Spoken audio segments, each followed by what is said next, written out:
আসসালামু আলাইকুম ওয়া রাহমাতুল্লাহি ওয়া বারাকাতুহু। দাওয়াত ও তবলিগের আজিমুশান মেহনতের শুরায়ে নিজামের সাথীবৃন্দ,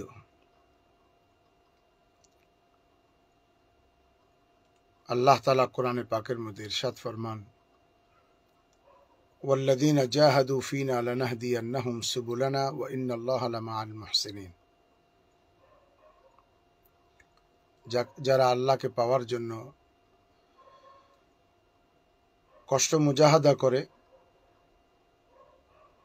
চেষ্টা প্রচেষ্টা করে, কোরবানি মুজাহাদা করে, আল্লাহ তাদের জন্য হেদায়েতের রাস্তা সমূহকে খুলে দেন।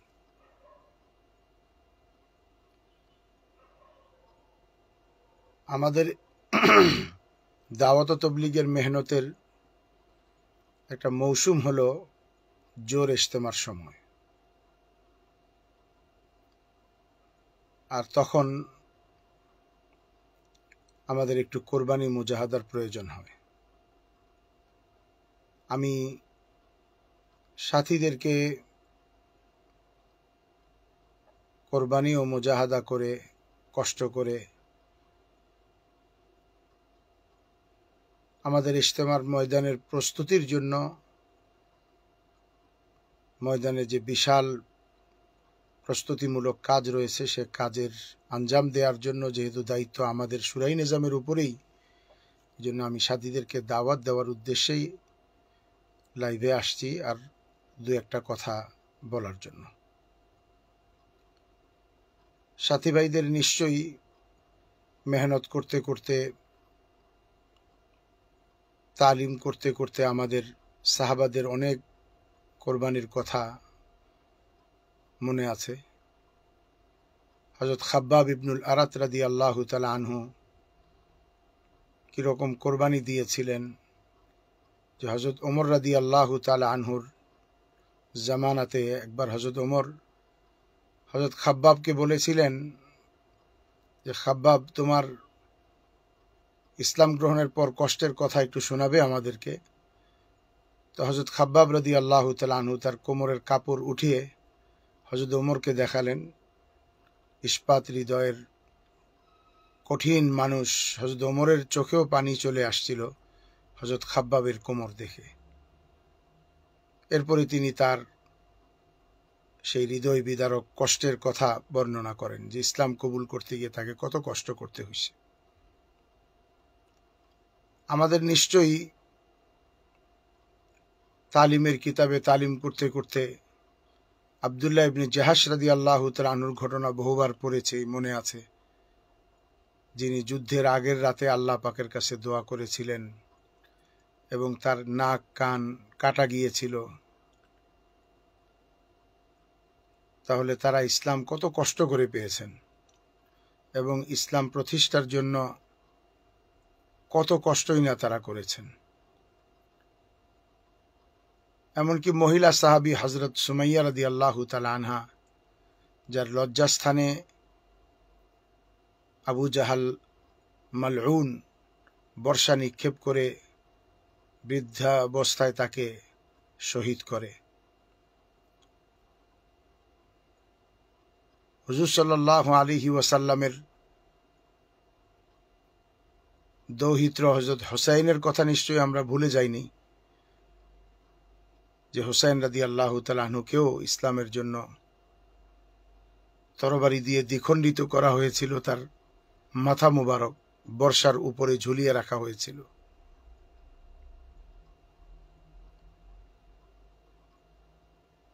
নিশ্চয়ই আমাদের মনে আছে যে আমরা হযরত জাফর রাদিয়াল্লাহু তাআলা আনহুর ঘটনা শুনেছি। মুতার যুদ্ধে যে তিনজনের নাম বলা হয়েছিল তার মধ্যে একজন ছিলেন হযরত জাফর ইবনে আবি তালিব রাদিয়াল্লাহু তাআলা আনহু, যিনি ডান হাতে ইসলামের পতাকাকে উত্তোলন করে রেখেছিলেন।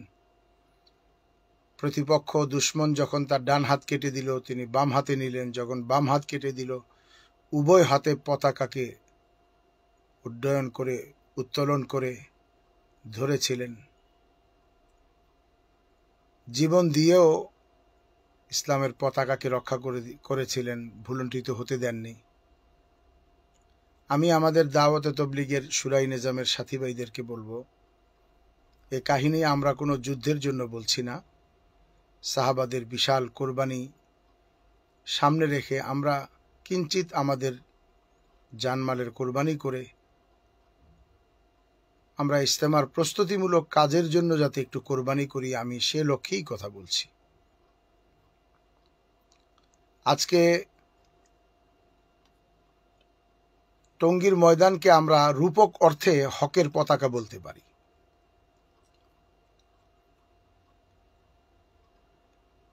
কারণ এই ময়দান ওই ময়দান যে ময়দানে হযরত মৌলানা ওমর পালনপুরী রহমতুল্লাহ আলাইহি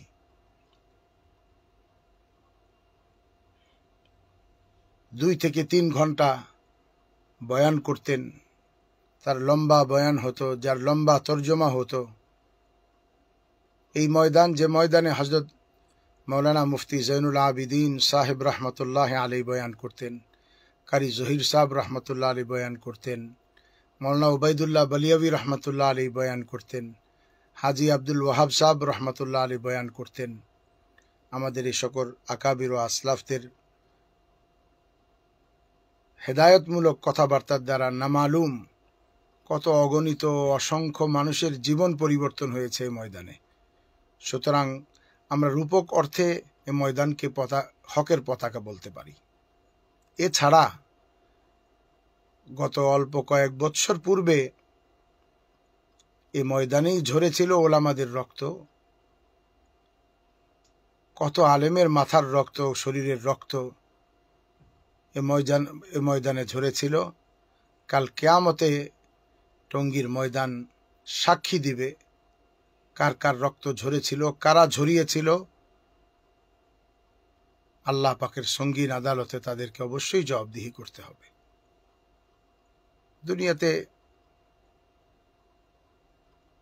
আমরা এক একজনে এক একটা বলতে পারি, ধামাচাপা দিতে পারি, অসত্য বলতে পারি, মিথ্যা বলতে পারি, সত্যকে ধামাচাপা দিতে পারি, কিন্তু কাল কিয়ামতে আল্লাহ পাকের সঙ্গীন আদালতে সরিষা পরিমাণ সত্যকেও লুকানো ছুপানো যাবে না।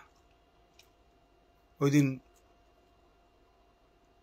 ক্যামেরায় ধারণকৃত ভিডিওর চেয়েও বেশি স্পষ্টাকারে আল্লাহ তাআলা দেখাবেন কারা আক্রমণ করেছিল, কারা হাত উঠিয়েছিল, কারা আমাদের সাথীদের রান্না করা গোশতর লোকমা, ভাতের লোকমা মুখে পুড়ে খেয়েছিল গনিমতের মাল মনে করে।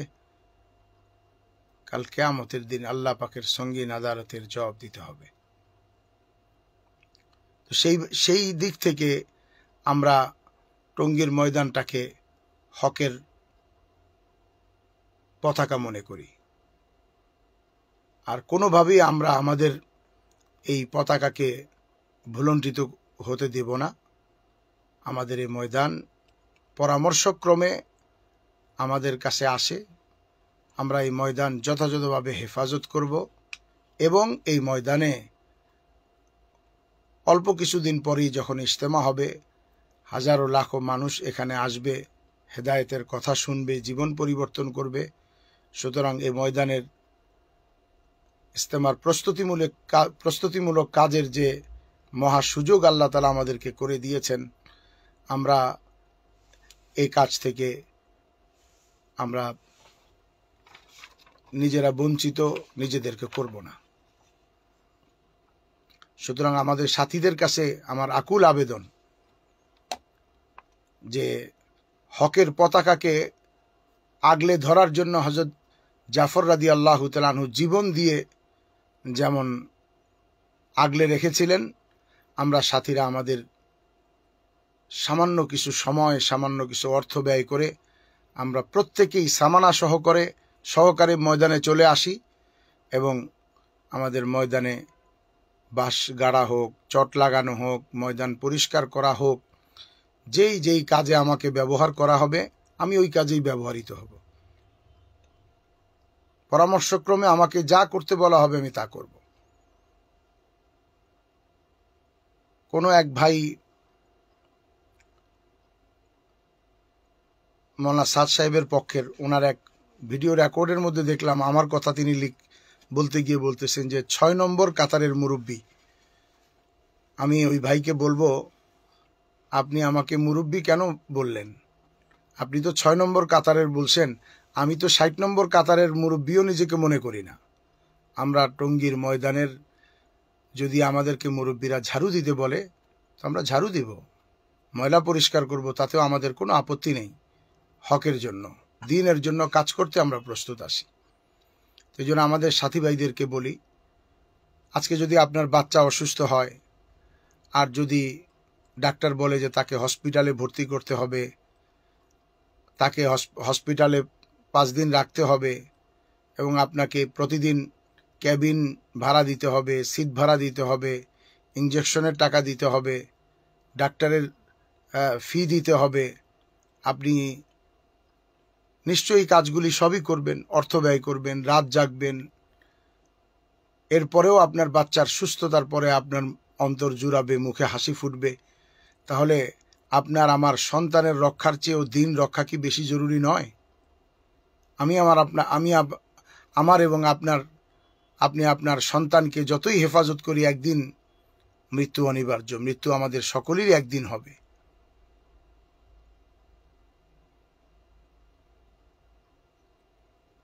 তাহলে আসুন আমরা আমাদের জান এবং মাল থেকে কিছুটা আল্লাহর দ্বীনের জন্য,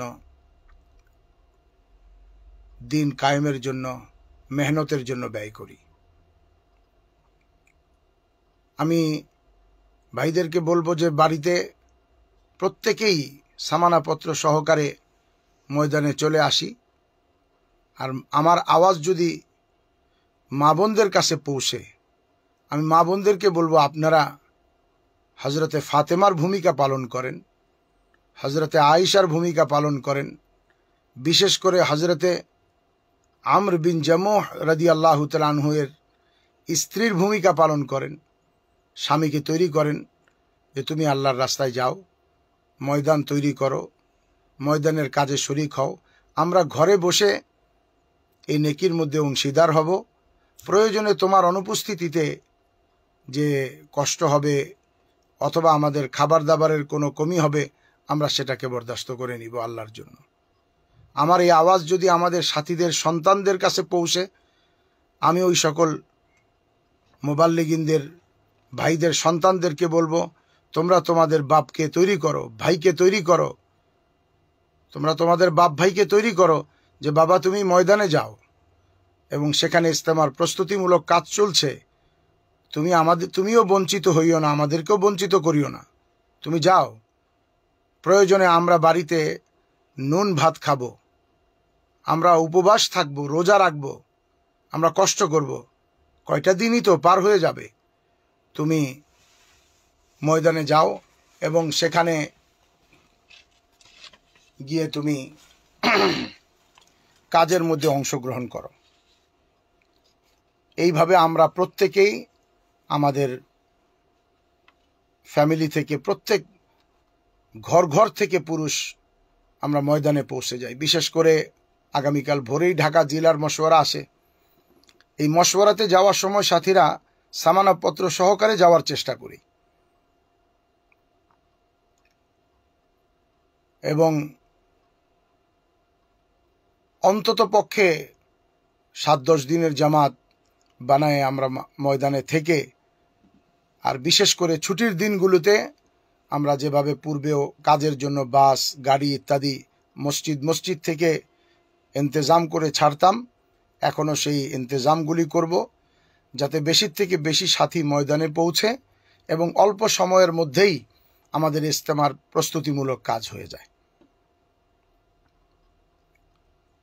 আমি আমার সাথী ভাইদের কাছে অনুনয় বিনয় করে বলছি যে প্রত্যেকটি সাথী এ কথা মনে করেন যে ময়দানে যদি একজন লোক থাকে তাহলে আমি থাকব, ময়দানে যদি একজন কাজ করে তো সেটা আমি করব। আপনি কথার নিয়ত করেন তাহলে আপনি একা নন, আপনি লক্ষ মানুষের একজন হবেন। সেই সাথে আমি আমাদের সাতপন্থী ভাইদেরকে বলছি, ঝগড়া পরিহার করেন, মন্দ ভাষা, গালিগালাজ ওগুলাকে পরিহার করেন। হ্যাঁ, বাকি একটা কথা, মৌলানা সাদ সাহেবকে অ্যাভয়েড করে দাওয়াত তবলিগের মেহনত করাটা, এটা তো আমরা তার কথার অনুসরণই করছি। মৌলানা সাদ সাহেব একসময় বলেছিলেন, আমি বরাহে রাস্ত সরাসরি তার কাছ থেকে শুনেছি, তিনি বলেছেন যে কোনো আলেম যদি ত্রুটিযুক্ত কাজ করে, বক্তব্য দেয়, ত্রুটি থাকে, তাহলে তার সাথে আচরণ করবে ভুল ছাপা হওয়া কোরআন শরীফের মতো। ভুল ছাপা কোরআন শরীফ যেমন বেয়াদবি করা যায় না, তাকে অজু ছাড়া ছোঁয়া যায় না, তেমনি তাকে তেলাওয়াতও করা যায় না ততদিন পর্যন্ত যতদিন পর্যন্ত না তাকে কোনো হাফেজ আলিম কারেকশন না করে, সহি না করে। একটা কোরআন শরীফে ছাপায় ভুল করছে, বারবার বিভিন্ন জায়গায় ইন্নাল্লাহা লা ইউহিব্বুজ জালিমিনের জায়গায় ইন্নাল্লাহা লা ইউহিব্বুল মুফলিহিন লিখে রাখছে, উলাইকা আলা হুদাম মির রাব্বিহিম ওয়া উলাইকা হুমুল মুফলিহুনের জায়গায় ফাসিকুন লিখে রাখছে। তেলাওয়াত করা যাবে না, কিন্তু তাই বলে অজু ছাড়া ধরাও যাবে না। আমরাও তাই বলি। মাওলানা সাদ সাহেব এবং তার পূর্ব পুরুষ, তাদের খানদানের অনুগ্রহ বিংশ শতাব্দীর গোটা মুসলমানের উপরে আসে। আমরা তাদেরকে সশ্রদ্ধ সালাম জানাই, অ্যাপ্রিসিয়েট করি এবং শ্রদ্ধার সাথে স্মরণ করি, কিন্তু তাই বলে আমরা তেলাওয়াত করতে পারবো না, অর্থাৎ তার অনুসরণ করতে পারবো না যতদিন পর্যন্ত কোরআন শরীফ তাসহিহ না করা হয়। যেমন সেটাকে তেলাওয়াত করা যায় না, ঠিক তেমনিভাবে যতক্ষণ পর্যন্ত তিনি তার ভুল শুধরে না নিবেন এবং গতানুগতিকভাবে না, দায়সারাভাবে না, আন্তরিকভাবেই দুঃখিত হয়ে ভুল বক্তব্য থেকে ফিরে আসবেন, ভুল বক্তব্যকে প্রত্যাখ্যান করবেন, তওবা করবেন, ভবিষ্যতে এ ধরনের বক্তব্য না বলার দৃঢ় প্রতিজ্ঞা করবেন এবং দারুল উলুম দেওবন্দের উলামা ইকরামকে মুতমাইন করবেন। মার্কাজ থেকে প্রবীণ মুরব্বীদের, চলে যাওয়া মুরব্বীদেরকে আলিঙ্গন করে ফিরিয়ে নেবেন। তাহলে সারা বিশ্ব আবার এক হয়ে কাজ করবে, আবার সেই সোনালী দিনগুলি দেখতে পাবে যা অল্প কিছু বছর পূর্বেই ছিল। আজকে দেখেন, এই একটা কারণেই সারা পৃথিবী দ্বিখণ্ডিত, পৃথিবী নয়, দেশ, শহর, মহল্লা, মসজিদ, ঘর, পরিবার, দম্পতি পর্যন্ত দ্বিখণ্ডিত হয়ে গেছে। এক মাওলানা সাদ সাহেব যদি একটু সদিচ্ছা তার হয়, তিনি যদি চেষ্টা করেন, তাহলে আবার ফিরিয়ে আনতে পারেন, আবার আমাদেরকে এক করে দিতে পারেন। এই জন্য আমরা ওনার কথার উপরে আমল করছি, যে তার ভুল বক্তব্যের কারণে আমরা তার অনুসরণ করব না, কিন্তু আমরা তার সাথে কোনো বেয়াদবিও করব না। ভুল ছাপা কোরআনকে যেমন তাকে রেখে দিতে হয়, আমরাও তাকে নির্দিষ্ট জায়গায় রেখে দিছি যে আপনি থাকেন ওইখানে। হ্যাঁ, যদি আপনি তাসহিহ করে ফিরে আসেন, দেওবন্দের ওলামা ইকরাম, দেওবন্দের মুহতামিম সহ দেওবন্দ আহলে দেওবন্দকে মুতমাইন করেন, পেছনের ভুলগুলিকে শুধরে নেন, ভবিষ্যতে না করার দৃঢ় সংকল্প করেন, তাহলে আমি আগেও বলেছি, আবারও বলছি, আমাদের মাথার পাগড়ি আপনার গালিচা হিসেবে বিছিয়ে দেব, লাল গালিচা সংবর্ধনা দেব। আপনি যখন গাড়িতে চড়বেন, তো আমার গর্দানকে আপনার সিঁড়ি হিসেবে ব্যবহার করার জন্য সুযোগ করে দিব এবং তাতেও ধন্য মনে করব যখন ফিরে আসবেন।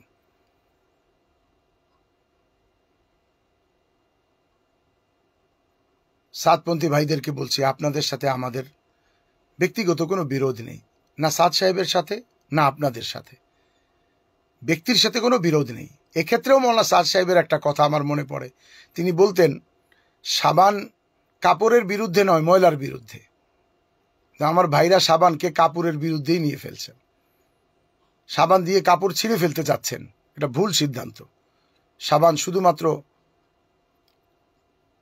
ময়লার বিরুদ্ধে, আমরাও ঠিক তেমনিভাবে ময়লার বিরুদ্ধে, আপনাদের বিরুদ্ধে না, কিন্তু আপনারা আমাদের সত্তার বিরুদ্ধে চলে গেছেন, ব্যক্তি সত্তার ভিতরে বাইরে চলে গেছেন। আমরা সাদ সাহেবের ব্যক্তি সত্তা নয়, বরং সাদ সাহেবের বক্তব্যের বিরুদ্ধে।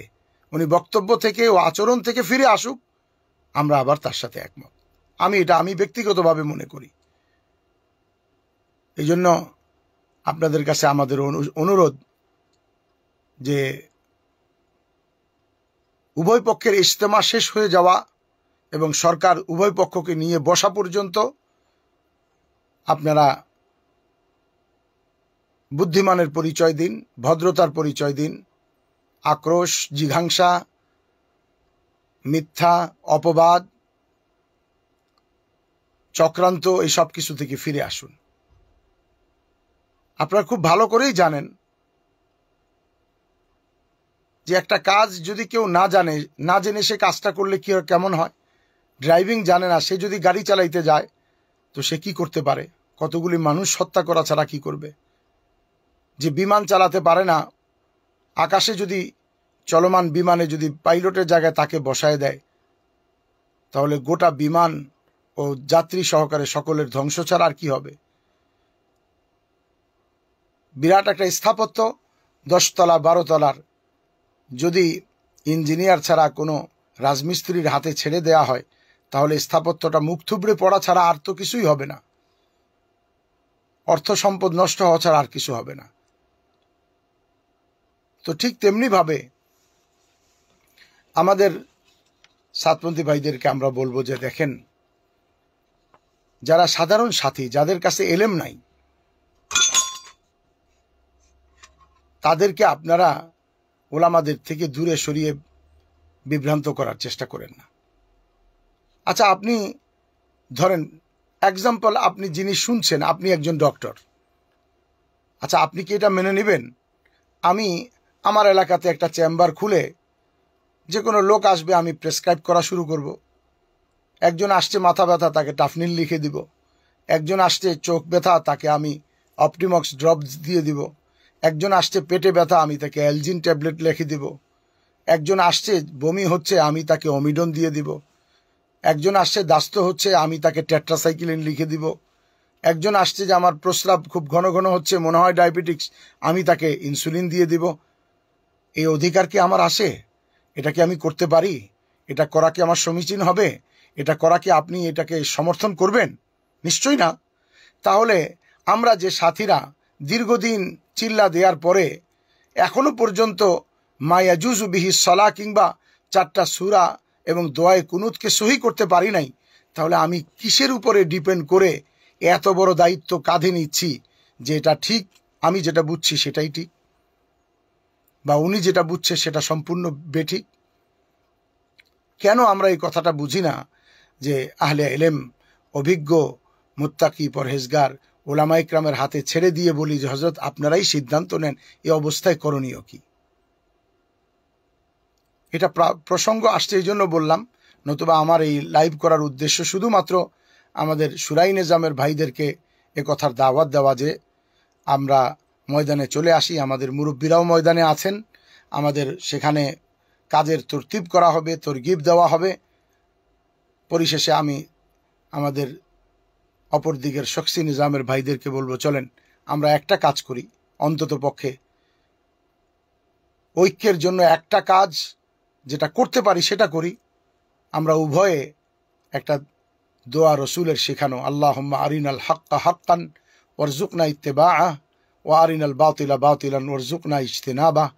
হে আল্লাহ, আপনি আমাদেরকে সঠিক পথ দেখান এবং তার অনুসরণ করার তৌফিক দিন, এবং অন্যায় ও বাতিলকে আমাকে বাতিল হিসেবে দেখান এবং তার থেকে আমাকে আত্মরক্ষা করে নিজেকে বাঁচাই চলার তৌফিক দান করেন। আশা করি আমলটা আমরা করার চেষ্টা করব। পরিশেষে আর একটু বলবো যে দ্বিতীয় দুই পক্ষেরই ইজতেমা না হওয়া পর্যন্ত ময়দান শুরাই নিজামের কাছে এবং আমাদের কাছে আসে। আমরা ইজতেমার প্রস্তুতিমূলক কাজ করছি এখানে। আপনারা তো অতীতেও জোর করছেন, আপনারা তো মাসে মাসে ইজতেমা করেন, জেলায় জেলায় ইজতেমা করেন। কি হলো হঠাৎ করে আপনারা গায়ে পড়ে ঝগড়া করে টর্চ লাইট নিয়ে শুকনা খাবার নিয়ে ময়দানেই ঢুকতে হবে আপনাদেরকে? এটা কি গায়ে পড়ে ঝগড়া নয়? আমরা করছি বলে আপনাকে করতে হবে? আপনারা তো অতীতে এখানে করেন নাই, জোর তো অন্য জায়গায় করছেন, তা এই বছরটাও করেন।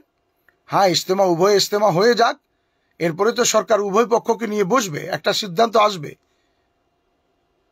এ না আসা পর্যন্ত আমি মনে করি আপনাদের জোর করে পেশি শক্তি দেখিয়ে চক্রান্ত করে ময়দানে আসা, নিজেও বিপদে পড়া, দেশের সাধারণ সাথীগুলিকে বিপদে ফেলা ছাড়া আর কিছু না।